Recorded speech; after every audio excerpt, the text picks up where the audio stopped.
থেকে। তো চলে আসলাম নতুন আরও একটা ব্লগ ভিডিও নিয়ে তোমাদের সাথে শেয়ার করতে। তো ভিডিওটা দেখো, আমরা নতুন আরও একটা প্রজেক্ট তৈরি করে ফেললাম ভগবানের আশীর্বাদে। আমি সবাইকে নিয়ে থাকতে চাই, সবাইকে নিয়ে একসাথে কাজ করে এগিয়ে যেতে চাই। সবাই পাশে থেকো। দেখো পুজো হচ্ছে, পুজোটা হয়েছে গত সোমবার। তো আমি এডিট করার কারণে ভিডিওটা ছাড়তে পারিনি, যার জন্য আজকে ছাড়লাম।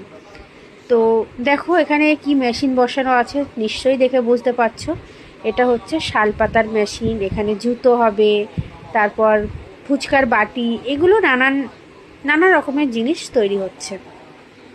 তৈরি হবে, সেই সবের মেশিন আমরা কিন্তু বসিয়ে ফেলেছি। তো যাই হোক, ভিডিওটা কেমন লাগছে অবশ্যই কিন্তু জানাবে। আর তোমরা তো জানো আমার জীবনে যা যা কিছু সব কিছু তোমাদের সাথে শেয়ার করি, সেটাও আমার একটা খুশির মুহূর্ত, এটা তোমাদের সাথে শেয়ার করলাম। পুজো হচ্ছে, তো পুজোতে আমি সাজুগুজুও করতে পারিনি, কারণ নিজের হাতে একা সব কিছু করতে হয়েছে। খিচুড়ি থেকে শুরু করে সব কিছু, প্রসাদ A to Z সব কিছু আমাকে একা করতে হয়েছে, ঠিক আছে। তো দেখো কেমন হয়েছে ভিডিওটা। আর আমার এই ফল প্রসাদ এটা ওটা, সঙ্গে আমার শাশুড়ি মা ছিল, আমার আর একটা বৌদিও ছিল।